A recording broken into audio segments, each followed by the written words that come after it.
my friends, and welcome to the shop. Today we are broadcasting from Frank's Gun Shop in Amsterdam, New York. Very cool place. Come up here and check it out. Call them if you're looking for something. If you're looking for something specific, it's a great shop located in upstate New York. Today we are talking about the S&W M&P 10. S&W is finally taking their M&P line over into 10 millimeter. We're going to talk about this, take you through some of its features. Let's get it down on the bench, and I'll show you what I mean. Okay, so here we are, down on the bench with the S&W M&P 10. Finally, Smith and Wesson has taken the M&P line over to finally chambering the 9mm cartridge, or the, 9mm cartridge. Oh boy, buckle up, the 10mm cartridge. So what we've got is, essentially we've got an M&P on a 45 ACP sized frame. However, this is very close. The geometry here is very, very, very close to the Glock product. Very close to what we're going to see with sizing with the Glock 19. So really, this is pretty compact as far as the industry is concerned. And we've got some really very cool features here. Let me take you through some of them. If you're not familiar, look, I'm not going to start this video with the whole story of the 10mm auto cartridge. We all know it by now. It seems like every time somebody starts a video about 10 mil, that's it. We have to go through the entire history, text and tradition of 10mm auto and why it's a thing. Look, 10mm auto is a pretty cool cartridge, and and why it's so cool is just that there is so much power in. Look, we're actually capped at. We're capped in New York at 10 rounds. This mag has a block in it. But we're talking about 15. For those of you in free states, we're talking about 15 rounds of capacity. New York, we're still talking about 10. The whole thing is that if we look at the velocity and bullet weight for 10mm versus the velocity and bullet weight for 45 ACP, which is roughly what we're talking about for capacity. The horsepower to weight ratio, man, flies sky high with 10 mil. That's why a lot of outdoors guys, a lot of people that are walking around in Broadman country are very, very lean heavy towards a 10mm option, just because there's so much power there. Of course, there's a lot of people that are hand loading ammunition, and I gotta say, you 10 mil guys are definitely a rare breed. Anyway, looking at some of the features of this, those of you that are familiar with this is going to look very, very familiar. People that are used to the M&P line, this thing is going to look very familiar. All the fire controls are going to be in a very familiar spot. We have this new 2.0 features a new 2.0 style flat face trigger.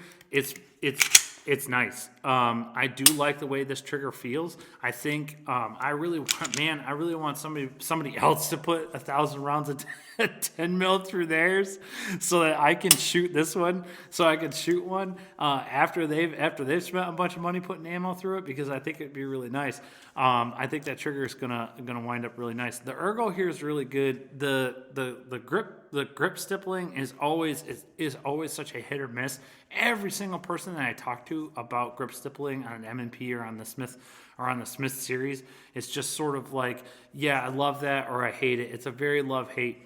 What's cool about this is that it does offer a very recognizable backstrap, swap-in backstrap. We've got a little lanyard ring, actually a little lanyard loop down here at the bottom of the mag. I thought that was pretty cool. Or down at the base of the grip, I thought that was cool.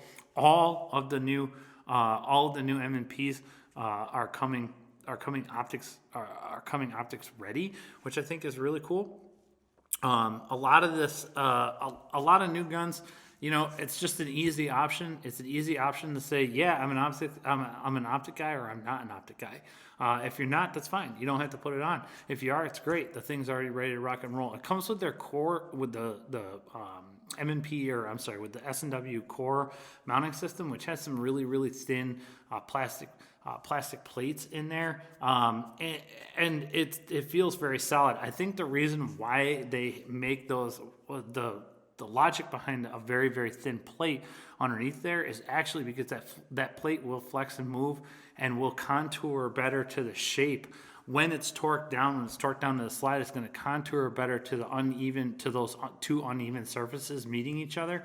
They're sort of meant to do that. But what's cool about this is that we have a method for mounting an optic, and then on top of that, we have suppressor height sights, which means that we're going to be able to co-witness through that optic. Co-witnessing is becoming a huge deal. People really like it. People like the idea of, look, man, I'm going to be able to co-witness these sights. I'm going to be able to see where my sights are hitting and see where my dot's hitting, and that's a pretty cool thing. Again, we've got ambi slide releases here, which is nice.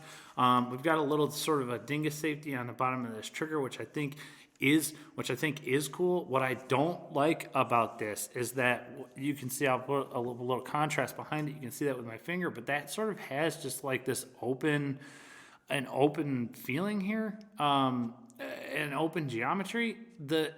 To me, this seems like I like. Don't get me wrong. I really like that there's an added trigger safety here, because this thing does not get in the way, and it just goes. It actually kind of, to me, it gives me a little bump, a place where I can put my finger, changes the contour of that, and I don't mind it. What I do mind is that there's just emptiness in there, and I feel like what's going to happen is that I'm going to go for a roll in the mud with this thing, and when I come back out of it, I feel like something's going to get caught up in there. I don't know. Maybe I'm paranoid about that. Maybe I'm not. Maybe there's something valid there. When I say it out loud, it doesn't feel valid, but when I look at it, it feels like something's just going to get caught right in there. But to me, I really do like the M&P. I like the M&P line. What do I think about the grip texture? I mean, if after it got worn in and you sort of smoothed over some of this, it's probably going to be pretty comfortable if you really, really don't like it. Some of them, I feel like I've gotten used to it. But I can definitely see as to why somebody wouldn't like it and why it would start to kind of feel sandpapery. What bugs me about this is that I don't want to carry this where the back of this grip is going to be touching my skin, because this is going to become, I think, really around hour 6. This is going to become very uncomfortable. Just walking around with your gun in your waist and in your waistband. I don't really like that if it has to touch your skin. But the trigger's really nice. I think this is breaking probably somewhere around 5 pounds. And it's a nice crisp break. It feels pretty good. Like I said, I'm not a huge fan of doing trigger tests before rounds have been put down range with it, because it's not broken in. You're not getting the whole, you're missing some of the perspective there. Anyway, so if we go to take this thing apart, we're going to find a very, very, very familiar takedown system here. This thing just kind of comes apart. We got a nice big flat coil in here. This thing feels pretty heavy. The slide, most of the weight is obviously going to be in the slide. There's not really a whole lot of mystery happening underneath here. But circling back really quick, if we look at the power factor numbers between the 45 ACP and 10 millimeter, we're talking about thousands of foot-pounds of difference between the two when you stack it up towards the end of the mag. For me, I'm a wheel gun guy. I'm a revolver guy, and that always, I like having 6 rounds of 357 Magnum. I think that makes, or 7, depending on the carry platform that I have, depending on the revolver that I'm using. But I mean, 10 rounds of 10 mil is definitely a wrath. That is quite the power factor, the potential energy that you're carrying around in your on your hip. Yeah, it's definitely an interesting amount of power. But very familiar takedown method, familiar components, lots of stuff here that operates very similar to all the things that we're familiar with. It's just in 10 mil. Okay, so that is an overview on what is going on with this S&W M&P 10. Guys, I gotta say, I'm really happy that Smith and Wesson has gone the 10 mil route. I think that they're putting themselves in a market where they really don't have much for competition other than with Glock.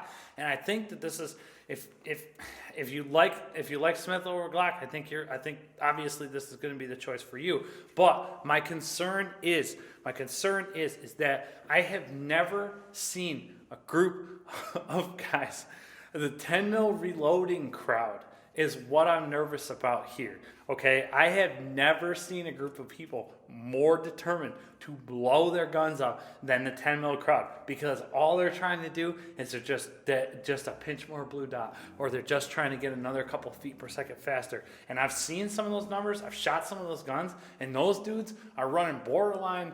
Are bordering on a light 44 mag loads that are essentially coming out of their Glock product or coming out of an autoloader, and it's nuts. So I'm a little worried. I'm just wondering if it's going to hold up to that kind of torture, if it's going to hold up to that punishment. If anybody out there is reloading 10 mil and you're reloading it inside of one of these S&Ws, I'd love to hear what's going on with that. Drop that in the comments. But it's really nicely made piece of kit, and it's coming in at an aggressive price point that's definitely competing with the Glock product that's out there. So and they also obviously S&W, as a quick aside, makes the 610, which is it's an end frame revolver, 6 rounds cut for moons, which is a formidable thing in its own right. But guys, it has been an absolute pleasure. If you liked the video, Again, we're coming at you from Frank's Gun Shop in Amsterdam, New York. If you really like this S&W 10 mil, if you think that it's a smooth move for S&W to go 10 mil in their M&P series, drop a like on this video or subscribe. If you like co-witnessing sites, subscribe to this video. And like always, keep watching, and I will catch you in the next one.